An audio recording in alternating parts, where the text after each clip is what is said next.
Yang lagi ngetren katanya nih Gus. Jadi sekarang ada katanya hayya alat jihad. Oh, provokator ya. Nah ini pertanyaannya dari Mas Faris Sidoarjo.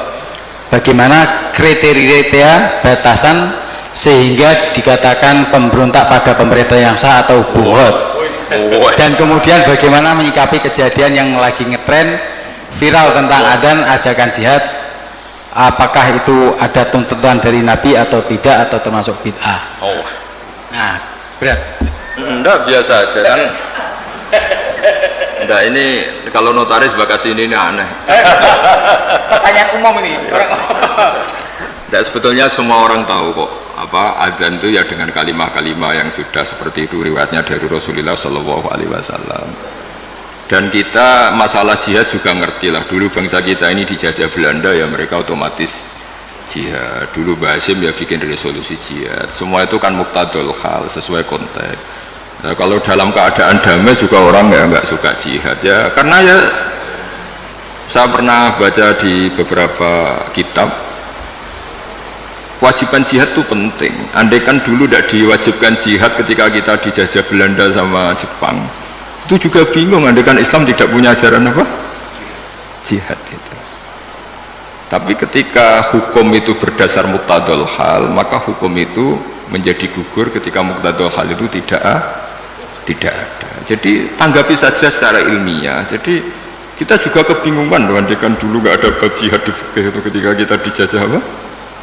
Belanda. Coba ketika kita dijajah Belanda, dijajah Jepang, itu ajarannya mau kasih sayang tok. Monggo. Pek, monggo pendet mawon. Belanda kan dulu gak ada ajaran jihad kan ketika Belanda jajah di Tegal di mana? Nggih monggo pendet mawon. Karena ajarannya wong tua aku dhisik kan ngalah. Ikhlas. Tapi barokahnya ada apa? Ajaran apa? Jihad. Kita bisa melawan Belanda dan merasa jihad fisabilillah. Tapi di mana-mana jihad itu ya ada konteksnya. Ya, dulu kenapa Rasulullah tegas ya, karena memang harus tegas. Rasulullah jelas benarnya, musuhnya jelas salahnya. Di zaman akhir itu tidak segampang itu. Jadi ini nggak usah jadi jawaban yang perlu dibentur-benturkan, biasa saja, normal saja. Saya dengan Mas Imam ini ya karena dia tamu tak hormati gitu. Nah, kalau mulai ganggu waktu saya tidak saya hormati lagi kan nggak ada. Jadi ya sudah normal saja. Makanya ini dilatih lah, ngadepi fenomena apa saja itu dihadapi secara normal saja, karena agama ini menyediakan apa? Semuanya. Termasuk menurut saya kita harus berjuang supaya tradisi kita superior karena kita pejabat, kita tokoh, terus nganggap desa-desa terbelakang objek itu jangan. Kayak ya tadi, kayak kita anggap desa-desa terbelakang ini jadikan wisata karena udaranya masih segar gini-gini. Oke, kalau itu awal dari kita kenal orang-orang desa nggak apa-apa. Tapi kalau awal menjadikan itu objek, wah enak beli tanah di sini murah itu. Wah enak nikah di sini murah gitu. Paling dipakani sak ngene wis gelem. Itu kan terus. Jadi intinya itu ya seperti itulah. Saya mohon semohon-mohonnya agama ini datang dengan nggak suka namam, nggak suka adu-adu.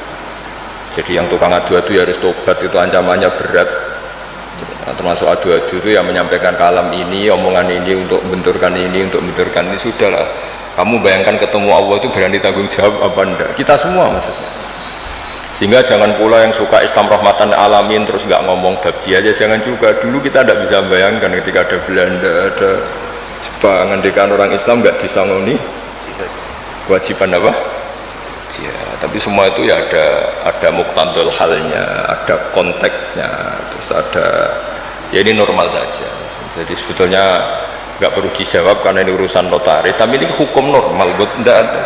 Jadi kalau yang menentang saya tentang semua kitab yang ada di fikih itu memang ya jawabannya seperti itu. Yang jelas itu ya sudah ya.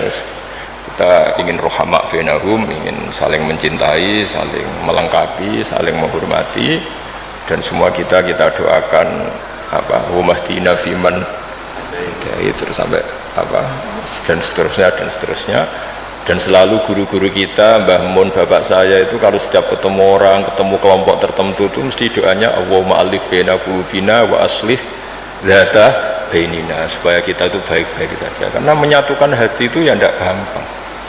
Rasulullah yang kekasihnya saja dingendikani pangeran, aku sendiri Muhammad yang menyatukan hati antara Aus dan Khazraj.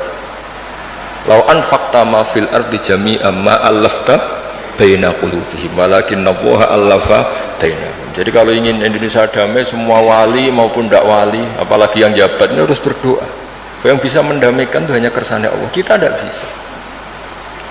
Bupati, wakil bupati, roto-roto ya seangkatan, bariku ya taruh. Itu sudah sunnatullah. Jadi artinya makanya diantara sifatnya Nabi di beberapa kitab dulu itu apa? Mengumpulkan api dan salju.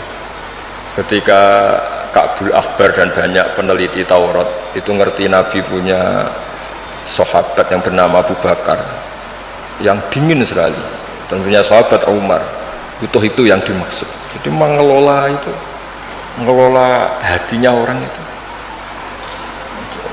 Apalagi ngelola 2 istri atau 3 istri dari zaman itu susahnya. Tersendiri. Iya itu kan ya ilmunya dapat. Jadi saya mohon sekali lah bahwa kita harus sering berdoa, Allahumma alif baina qulubina wa aslih dzata bainina. Dan kita disatukan oleh Indonesia. Semuanya anak bangsa harus kita hormati. Kita harus ingin Indonesia ini baik, lebih baik, karena PR kita ini banyak sekali. Jangan dihabiskan untuk hal-hal yang ya, jadi saya mohon sekali, jadi ya sudah seperti itulah, nggak usah ini bukan jawaban saya, jawaban nurani seluruh bangsa Indonesia, seluruh bangsa dunia. Itu kan ya normal, ini kan sudah sebenarnya nggak perlu dijawab, sudah normal, ini normal sekali. Mana ada saja Lah ini ku maos mawon kula niku. Udah ini sudah selesai.